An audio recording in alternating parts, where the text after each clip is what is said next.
Ce soir, on a le plaisir d'être avec Valérie Trierweiler, journaliste politique. Bienvenue sur ce plateau. Bonsoir. Charles Consigny, avocat. Bienvenue Bonsoir. Charles. Et Bérénice Levet, philosophe et professeur à... Alors, je fais toujours l'erreur. Non, c'est l'IPC. L'IPC, C'est ça, parce oui. qu'il y a encore marqué l'IPEC. Institut de philosophie comparée. Voilà, on essaye de me tendre des pièges. Et bonsoir à notre invité Alain Bauer, professeur de criminologie au CNAM, responsable du pôle sécurité et défense et co-auteur avec Stéphane Boutsock de l'encyclopédie du crime au cinéma.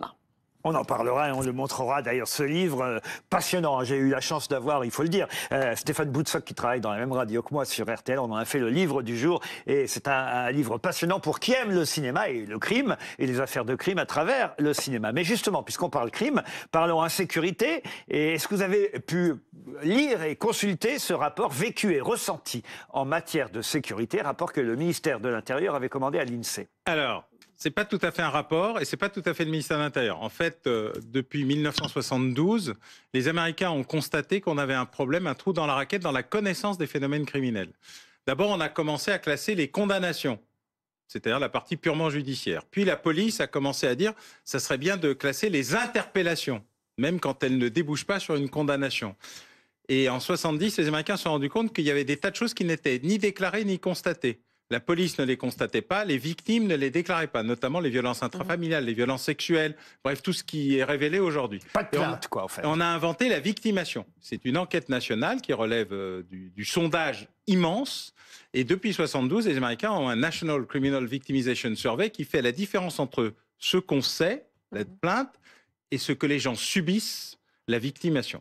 Et on a constaté des écarts immenses. Par exemple, il vaut mieux être un rétroviseur de voiture, déclaration à plus de 65%, qu'une femme battue, déclaration à moins de 10%. Oui. C'est très étrange parce que les violences dont on pensait que c'était ce qui était le plus déclaré, eh ben, c'était pas vrai. Les homicides, oui. Toutes les autres violences sont sous-déclarées pour des tas de raisons diverses. La France a mis 30 ans à considérer que ça serait peut-être une bonne idée d'avoir une enquête de victimation. Une commission paritaire PS-RPR, Carèche-Pandreau, avait dit qu'il faudrait le faire. Et j'ai mis en place la première enquête de victimation par l'Observatoire national de la délinquance, un organisme indépendant qui ne dépendait ni de l'un ni de l'autre, ni de Matignon, ni de qui que ce soit. Il avait une indépendance avec l'INSEE, la première enquête de victimation. Et là, vous avez la nouvelle formule, une immense enquête sur 200 000 personnes, donc la plus grande qu'on ait jamais fait, et qui vous montre ce qu'on ne sait pas, c'est-à-dire 500 000 victimes de violences physiques, mais un taux de plainte relativement bas. Par contre, plus on est dans les vols et les dommages qui peuvent être remboursés par les assureurs, parce que c'est eux qui font la différence, plus vous avez de plaintes et de déclarations avec l'espoir du remboursement. D'où le rétroviseur de la voiture. Voilà. Alors ça porte sur l'année 2021. Donc on a en même temps plusieurs éléments, une enquête rétrospective 2021 qui porte sur 2019, 2020, 2021, parce que les gens ont une mémoire qui n'est pas exactement la même que vous et moi. Pour eux, une année, c'est pas 1er décembre, 1er janvier, 31 décembre. Ça peut être l'année en cours, le moment où ils sont interrogés au moment de l'enquête. Et on voit bien là les insécurités, les atteintes les plus fréquentes déclarées. Ça rejoint ce que vous disiez, c'est le vandalisme contre les voitures, les débits frauduleux, les injures, et ce ne sont pas les homicides, les coups et blessures. Alors les homicides, c'est plus simple parce que le système enregistre depuis l'état civil qui a été inventé en 1539. On a un état civil qui enregistre assez bien les homicides. Par contre, les tentatives d'homicide ne sont plus décomptées dans l'indicateur de statistique, mais elles le sont encore par les services de police. Et du coup, on se rend compte que l'indicateur de la violence ultime en France, là où vous avez envie de tuer, est à un niveau les plus élevés au cours des 4 dernières années, y compris l'année du confinement. C'est-à-dire que l'augmentation est massive pour les violences physiques, tout ce qui est agressivité, qui se traduit par de la baffe, à la tentative de meurtre, voire à l'homicide. Je vous arrête parce que vous dites que l'augmentation est massive. Or, j'ai cru comprendre, et je me suis dit, alors à quoi ça sert de faire cette enquête, que la méthodologie d'enquête avait changé et que donc on ne pouvait pas comparer avec les années précédentes. C'est-à-dire qu'on ne sait pas si ça monte ou si ça descend. On ne peut pas comparer pour l'instant parce qu'on est passé de 25 000 à 200 000. Donc il y a un biais quantitatif. D'abord de savoir qu'en 2021, on était dans un niveau de violence, puisque si vous avez 500 000 victimes en 2021 et que vous en aviez 400 000 en 2020 ou 2019, 2020 étant une année... Même si la méthodologie a changé. Oui, parce que les tendances sont assez nettes. Et surtout, ce qui est important, c'est pas tellement la tendance longue, c'est la différence entre ce que la statistique policière vous dit et ce que les victimes vous disent. C'est-à-dire qu'entre le réel connu administratif et le réel vécu par les personnes, ce qui est important, c'est l'écart. Soit vous avez un effet ciseau et votre situation est très dégradée, soit vous avez une situation à peu près linéaire et donc vous savez à peu près l'essentiel de ce qui se passe, soit vous avez une amélioration, c'est par exemple l'effet MeToo, le fait que des gens déclarent plus quand ils ont été victimes de violences et d'agressions sexuelles, et la situation est plutôt en voie d'amélioration. Curieusement, le ministère de l'Intérieur pense qu'il est le ministère du crime, alors qu'il est le ministère de la police. Et donc, il veut que le crime baisse, ce qui n'est pas le sujet.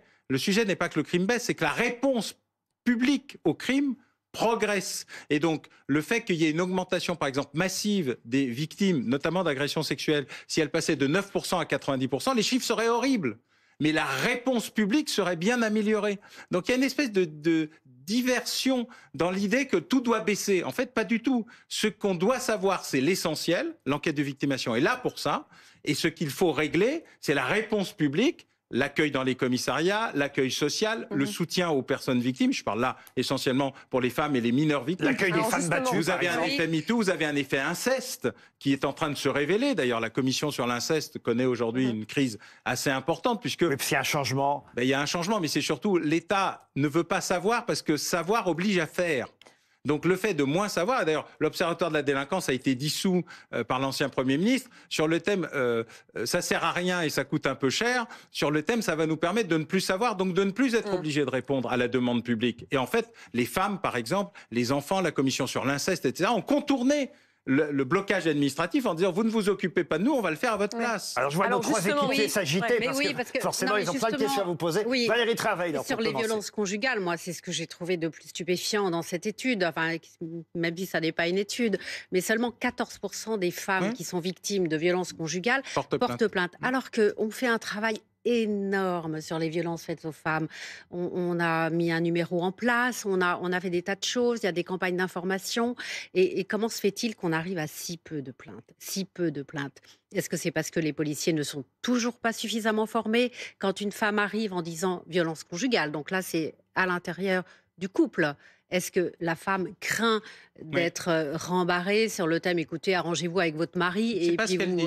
Elles disent logement, argent, enfant et honte. Les 4 éléments. Oui, alors donc que maintenant, ces mesures d'éloignement pour l'homme, ça n'est plus aujourd'hui à la femme de quitter l'appartement ou le logement. Dans l'histoire. Et en fait, ce qu'elle pose comme problème, c'est l'accompagnement de « toute ma vie va changer ».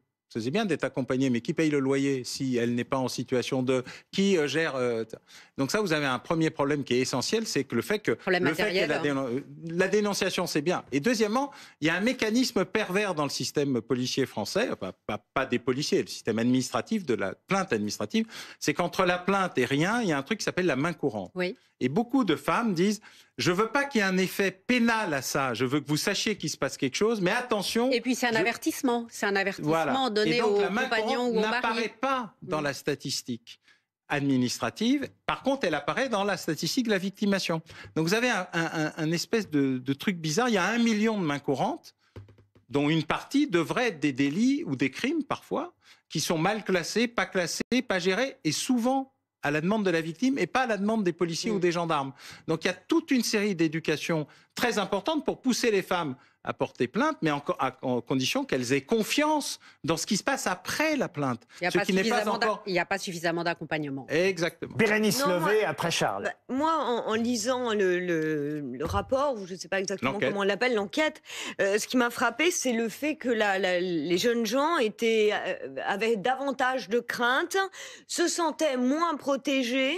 Et puis aussi par rapport aux personnes âgées. Voilà, par rapport aux personnes âgées. Alors d'ailleurs, c'est ce qui est voilà, parce que c'est assez troublant. Mais oui, simple. Les personnes âgées n'ont pas peur d'être agressées en sortant le soir, car elles ne sortent pas le soir. Oui, mais voilà, donc c'est pour ça. Mais ça m'avait beaucoup surpris il y a quelques années, parce que je me trouvais très bête devant commenter la première enquête. Je ne comprenais pas pour ça, jusqu'à que quelqu'un m'explique. Mais c'est totalement idiot. Les jeunes ils sortent, les vieux ils sortent. Donc ce qui explique qu'ils soient plus victimes de violences, tout simplement. Ils sont plus victimes parce qu'ils sortent plus.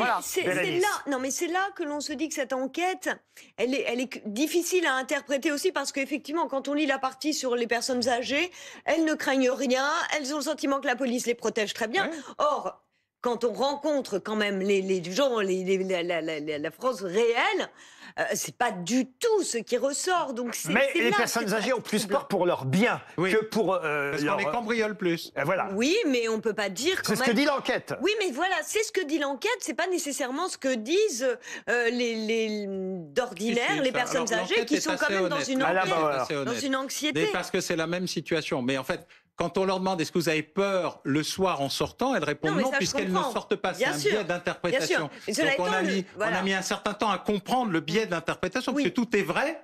Mais en contrepartie, c'est qu'il y a un défaut dans le système. Et il faudrait quand même que ce soit peut-être plus explicite. Oui, alors il y a beaucoup de notes. Hein. C'est un très long document. Nous, on a eu un résumé, on a eu de la chance. Je me suis coltiné à 17 On a été chanceux. La version longue. Charles Consigny. Je vous avoue que je ne comprends pas très bien l'objet du débat. Si c'est pour constater que l'insécurité augmente, j'ai l'impression que ça fait... peut-être, moi j'ai 34 ans, depuis que je suis en âge de regarder la télévision, j'entends que l'insécurité augmente et j'ai pas l'impression que ce ne soit qu'un sentiment. Mais non, c'est une expérience réelle.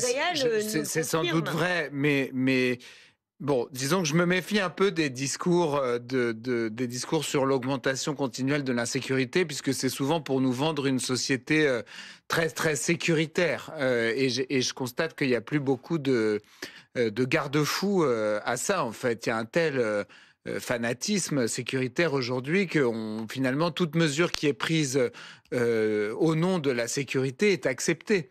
Je vous donne un exemple parmi 1000, mais par exemple, on a installé un exemple qui parlera à tout le monde.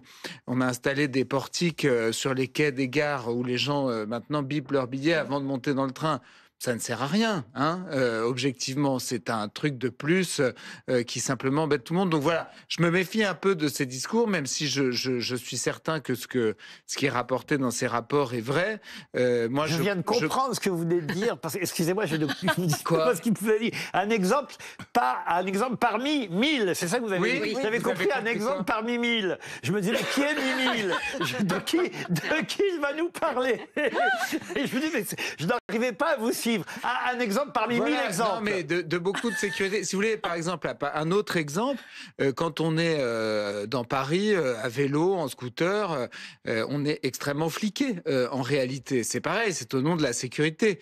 N'importe quel individu qui prend un vélo, le sien, ou un vélo de location, n'a qu'une crainte, c'est que la police l'embête avec ses scooters. Donc bref, ça c'est des exemples un peu dérisoires. Enfin, notre crainte, c'est surtout qu'on se fasse voler ou le vélo ou quelque chose dessus. Parce qu'on voit tout le monde, quand même tout le monde monter son vélo sur son balcon. C'est des exemples un peu... Ça, c'est quand même assez incroyable. Un peu dérisoires, mais qui montrent simplement par des détails de la vie quotidienne comment ce genre de discours finit par créer des sociétés très, très sécuritaires.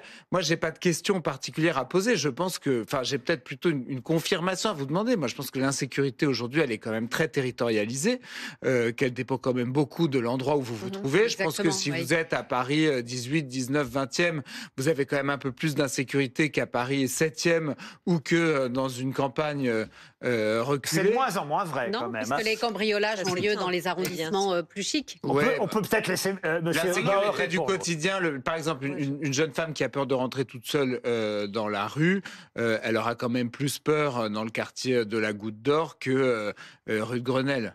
Oui, ça n'est pas certain. Alain Bauer, on laisse parler notre avis. D'abord, il n'y a pas d'indicateur de ce qu'est que l'insécurité. Ça n'existe pas, c'est un non-concept. La violence est un concept. La violence et l'agression physique en est un. Donc ce document ne parle pas ni d'insécurité ni de quoi que ce soit d'autre. Il parle de violence physique, de cambriolage, de vol et accessoirement de ce qu'on appelle en France le sentiment d'insécurité, qui est la traduction la plus malheureuse d'un terme anglais, puisque c'est une traduction qui est fear of crime, qui n'a jamais voulu dire sentiment d'insécurité, mais peur du crime.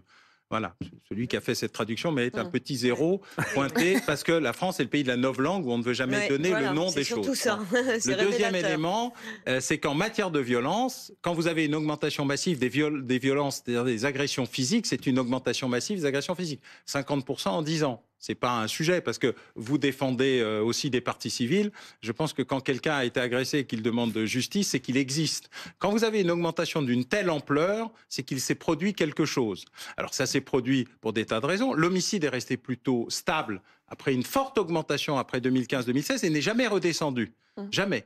Au contraire, il a continué à progresser. Cette année sera probablement une des plus mauvaises années. Et comment on explique qu'il augmente comme ça Parce qu'en général, l'analyse qui est faite, c'est qu'il y a eu une capacité à passer à l'acte, à ne plus avoir de médiateurs sociaux, à décompresser tout de suite, à aller à la violence naturellement, doublée d'une concurrence effrénée sur l'extension du trafic de stupéfiants et la gestion de la concurrence qui est un peu plus définitive dans les stupes que dans le commerce traditionnel. Donc, une problématique de la violence comme un mode de régulation de la vie qui ne passe plus ni par la justice, ni par le social, ni par le médiateur. Donc le vrai problème, c'est quand vous avez autant d'augmentation des violences et que vous pouvez les confirmer par un autre indicateur qui n'est pas policier, qui est celui des hôpitaux, et que vous le confirmez par une enquête où les gens parlent sans passer par la case police ou gendarmerie, c'est que vous avez un problème violence. Voilà, ce problème existe, il n'est pas discutable. Je ne parle pas de la réponse à y apporter, ni de savoir s'il faut être plus ou moins sécuritaire. Donc, vous nous dites, dans notre société actuellement, il y a un problème violence, ce n'est pas qu'un sentiment physique. Et ce n'est pas qu'un effet loupe avec les chaînes info, les réseaux sociaux. C'est un climat. Le sentiment relève de l'amoureux, de tout ce qu'on veut. Le sentiment est un mot qui ne veut rien dire. La perception, en tout cas, parce que parfois on a pu entendre dire, même sur ce plateau, qu'il y avait un décalage entre la perception des Français et la réalité. Vécue parce que vous avez des victimes physiques d'une agression et qui s'expriment comme victimes physiques d'une agression. Quand vous les doublez, vous avez un problème. Quand vous passez de 400 000 à 500 000, ça fait... Ce sont des chiffres, ce sont des faits. Voilà. C'est eux qui le disent. C'est-à-dire que personne ne le dit à leur place. C'est pas l'administration qui dit c'est comme si, ou les politiques qui disent que c'est autre chose. C'est les victimes disent j'ai été victime. Et dans des proportions qui n'ont plus rien à voir à ce qu'était l'histoire de la victimation en France, à la fois statistique administrative, qui augmente massivement. L'indicateur 2022 publié en 2023 disait que tous les indicateurs étaient au rouge dans l'histoire de la statistique publique. Les 11 premiers mois de 2023 sont pires que les 11 premiers mois de 2022. Donc, à moins que décembre, tout d'un coup, pour des raisons miraculeuses, passe dans un pacifisme total, l'année sera mauvaise. Mais en plus, l'enquête de victimation, elle parle par les victimes qui parlent d'elles-mêmes. Personne ne parle à leur place. Vous me permettez quand même un point, justement. Et on terminera par ça. C'est qu'il y a quand même une différence entre des violences physiques attestées et justement, il y a aussi une rubrique sur les discriminations. Là, il est évident que notre époque... Oui, mais notre époque qui est à la... Oui, mais elle est malgré tout dans cette enquête. Non, pas dans les violences physiques. La discrimination fait pas... Je ne parle que des violences. Non, mais dans l'enquête... Ah oui, mais l'enquête, elle parle de tout. Mais ce qui est l'indicateur de la violence d'une société, c'est la violence physique. Non, mais c'est pour ça. Oui, mais distinguons entre la violence et la discrimination qui, elle, effectivement, dans la société victimaire qui est la nôtre, tend justement à s'appuyer sur le... Non, mais je ne contredirai pas ce point. Je dis simplement que l'indicateur de la violence d'une société, c'est la violence physique. Mais cette enquête... On va très vite passer au trombinoscope, alors rapidement. Pas seulement, parce qu'il y a aussi dans l'enquête des chiffres sur les agressions numériques. Et on voit à quoi ça mène, à des suicides chez des adolescents et autres. Donc on ne peut pas ne pas le prendre en compte. Ça n'est pas une agression physique, mais ce sont des agressions psychologiques qui mènent à des faits secondaires de la ragosphère et de la trollisation du système. Oui, mais qui mènent à des suicides. Peut-être qu'il faut arrêter de regarder des films avec des crimes. Non, au contraire, les films avec les crimes sont extrêmement éducatifs. Et d'ailleurs, le premier d'entre eux, c'était l'affaire Dreyfus. C'est la première fois que le cinéma met à mal une vérité officielle pour rappeler la vérité réelle. C'était l'occasion pour moi de rappeler votre encyclopédie du crime au cinéma, 200 faits divers racontés par les films. Et vous avez signé ce beau livre pour Noël. C'est génial. Quand on aime le cinéma, c'est vraiment un très beau livre. Et vous l'avez signé avec Stéphane Boutsock aux éditions Grunt. Mais